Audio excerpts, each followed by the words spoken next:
Welcome to the very first edition of Speaking of Timmins. On this week's podcast, we discuss the Timmins Rock, the Timmins Fall Fair, we find out if snowcross races are coming back to Timmins in 2016, and in our very first top 5, we name the 5 people that would have made the best challengers for Charlie Angus in the upcoming federal election.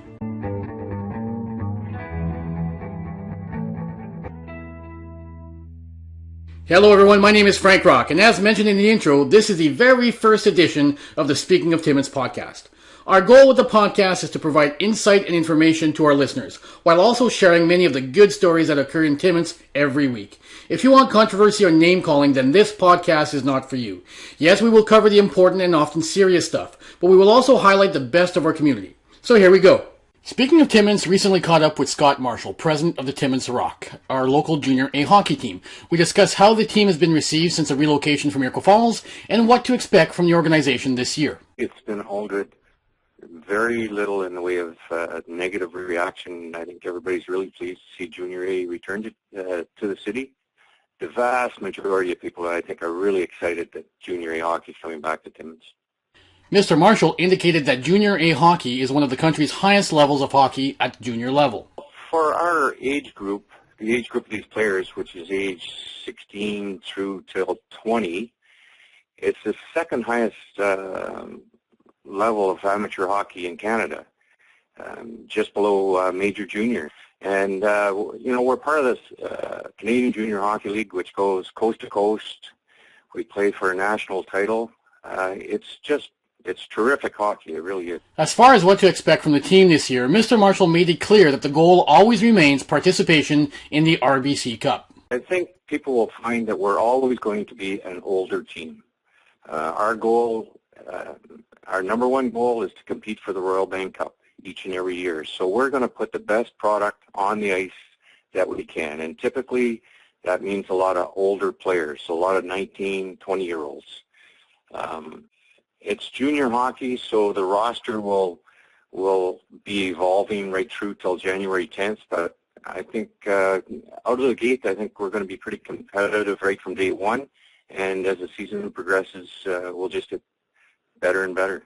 To purchase tickets or to get the latest information on this year's Timmins Rock, Mr. Marshall encourages people to visit the team's new website. The team website is timminsrock.com. And we keep that updated almost on a daily basis. For sure, that's where to get your tickets. I believe we're the first Junior A team in North America to have a fully automated online ticketing system. The 58th annual Timmins Fall Fair is taking place in Timmins this weekend, and the head organizer for the event, Gaetanne Riopel, joins Speaking of Timmins to give us some more details on what to expect this weekend at the Mountjoy Arena. Well, this year we have our first beer garden, which is on Friday night. And then we have an award-winning singing impressionist. We have live rock and country singer. We also have local musician, which is Claude and Simon. That's on Friday night and during the weekend. And then we have all the bouncers. We have the petting farm. We got free pony rides. We have like the climbing wall and the rope challenge. We have a wood carver. We also have Topper's Pizza is having an eating contest, so whoever can eat a pizza in record time. We've got a CrossFit competition. There's a tractor pull. This year we brought back the horse pull, the heavy draft horses, and they're pulling. New this year also is a barbecue competition. Mrs. Riopel shared with us that the Fall Fair has a long history steeped in the local agricultural sector. The Fall Fair has been in motion for 58 years. In the good old days, it used to be called the Northern Ontario Exhibition, which was held at the McIntyre. And the idea behind it is the farming people in the area would work all summer, okay? And then that was like their end of the season party. So they would bring in everything they've grown and compete against their neighbors and their friends. Once again, the 58th annual Timmins Fall Fair will take place at the Mountjoy Arena on Friday, Saturday, and Sunday with admission $8 per day and children under 2 are free. With the end of the summer season, Speaking of Timmins took a few minutes to speak with Guy Lamarche of Tourism Timmins to recap the summer and look forward to what is upcoming in the community. We started with a wrap-up of the recent Great Canadian Kayak Festival. Well, let me tell you, this year's edition was by far the biggest and probably the best. We were lucky in that we were able to incorporate some of the Ontario 400 programming, a celebration of Francophone culture, into our overall plans, and that allowed us to actually stage something that was far bigger than most years, enabling us to bring forward some theater, some voyageur canoe rides, bigger musical acts on both Friday and Saturday. In fact, we were able to hire some talent that was fully bilingual. I speak here of Scarlett Jane and Cindy Law, as well as Montreal's The Box. We were also able to incorporate some big names on the seminar schedule. Kevin Calvin comes to mind, the Happy Camper. His seminars were very well received. We even brought in a puppet show from Toronto to enhance the children portion of our festival, and that too was extremely well received. Mr. Lamarche went on to mention how much the event has evolved from a participation standpoint for both sponsors and paddlers. It's probably the biggest one yet from a sponsorship standpoint. We had somewhere in the neighborhood of 97 partners come together to contribute cash, prizes, or in kind, and the total value of what the contributions were came in at $352,544. We also saw 109 paddler registrations this year, with about 32% of those registered paddlers coming from tourism markets. So for many years, I've heard people from the city say this was strictly a community event. It had nothing to do with tourism. I beg to differ. We can actually show, and we've been able to show over the years, a growing number of paddlers from tourism markets. And not only that, but a number of exhibitors also coming from markets such as Toronto, Ottawa, and Thunder Bay, for example. The Great Canadian Kayak Festival was not the only big event hosted by Tourism Timmins over the summer. Okay, well, there were a number of successful events staged in Timmins this past summer. Some were led by Tourism Timmins, and you referenced one, the Summer Concert Series. This is revenue neutral to the city.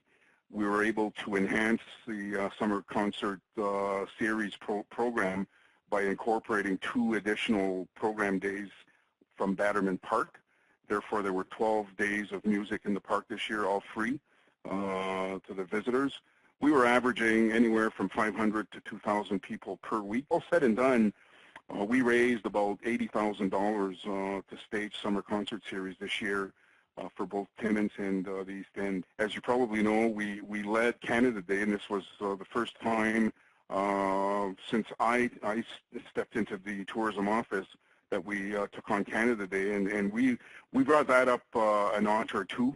It was probably one of the biggest Canada Day events ever staged in the city of Timmins. We had people like Celeste Davy headlining our Canada Day evening, and the $20,000 firework extravaganza that came courtesy of 20 businesses. When asked about the snowcross races, Mr. Lamarche shared with us that Timmins is in fact on this year's schedule.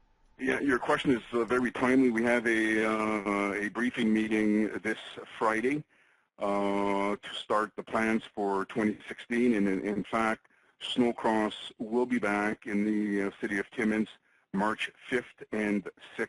Mr. Lamarche also indicated that Tourism Timmins will be busy over the coming months, wrapping up ongoing initiatives, starting new projects such as planning for a major municipal conference returning to Timmins next year, and also representing the city at various conferences and trade shows. Well, there's definitely a number of things on the plate right now. We're going forward with a report to Council next Monday, September the 14th, to discuss what I hope is the final chapter in the Gold Mine Tour Asset Relocation Program. We've got the host locations all sorted out, and we're ready to mobilize the assets and get them back into the community. So that's happening as we speak. The Tourism Department will be attending the Travel Information Services Conference. We have, as you know, inherited the Travel Information Center from the Chamber of Commerce. So I think it's important that we stay on top of the technology and what the consumer expects when visiting these centers. So I will be attending that conference with the aim of learning some of the new trends. We're also getting ready to participate in the annual Ontario Tourism Summit put on by the Tourism Industry Association of Ontario. From there, we will be attending the Northern Ontario Tourism Summit which is now part of the RTO 13 program, as well as the NODO conference. Tourism Timmins successfully submitted a bid to host the 2016 Phenom Conference. So we will be regrouping in short order, coming to terms with the committee that will lead the daunting task of putting together this conference for next year in Timmins. A regular feature of our podcast will be our weekly Top 5. With the federal elections in full swing, here is the Speaking of Timmins top 5 individuals that would have made interesting alternate challengers to Charlie Angus in the riding of Timmins James Bay. Number 5. Alan Pope. Despite being out of politics for over 20 years, Mr. Pope is remembered fondly by many in the community. His experience and his track record would have no doubt served him well, and he remains popular with many of the people that voted for him back in the 70s and 80s when he was MPP for Cochrane South at Queen's Park. Number 4. Jamie Lim. During her 3 years as mayor of Timmins, many believed that Mrs. Lim had other political ambitions. After being soundly defeated in her re-election bid by Vic Power in the 2003 Timmins municipal elections, Mrs. Lim fell off the political map, although she remains on the periphery of both the provincial and federal political landscape as the CEO of the Ontario Forest Industry Association. Number 3. Steve Black. As a freshly elected mayor of Timmins, Mr. Black would have brought with him more name recognition than he did when he was soundly defeated by Gilles Bissot in the 2014 provincial elections. That being said, it would have been difficult for Mr. Black to justify running against Mr. Angus less than a year after becoming mayor of Timmins, and so soon after his disappointing results in the 2014 provincial elections. Number 2. Bill Greenberg. Mr. Greenberg has been the Conservative candidate in Timmins James Bay in the last 2 federal elections, and while he managed to double his vote count between 2008 and 2011, he still fell 6,000 votes shy of defeating Mr. Angus. Mr. Greenberg is a Conservative Party insider and is now playing a role in the national organization for the 2015 campaign, meaning he was unavailable to run again in Timmins James Bay. Number 1. Tom Logren. Mr. Logren has been touted as a candidate for provincial and federal politics for the better part of 20 years. He has been approached by just about every group except perhaps the Rhinoceros Party, but has never made the jump into either federal or provincial politics. When he chose not to run in the 2014 municipal elections, many believed he was preparing to be a candidate in the 2015 federal elections, with many people believing he had a legitimate chance of defeating Mr. Angus. Well, that does it for the very first edition of Speaking of Timmins. We'd like to thank Scott Marshall, Gaetanne Riopel, and Guy Lamarche for joining us. If you like the podcast, please share it with your networks on Facebook and Twitter. If you have any ideas for new segments or stories, please let us know. I'm Frank Rock, and this was Speaking of Timmins.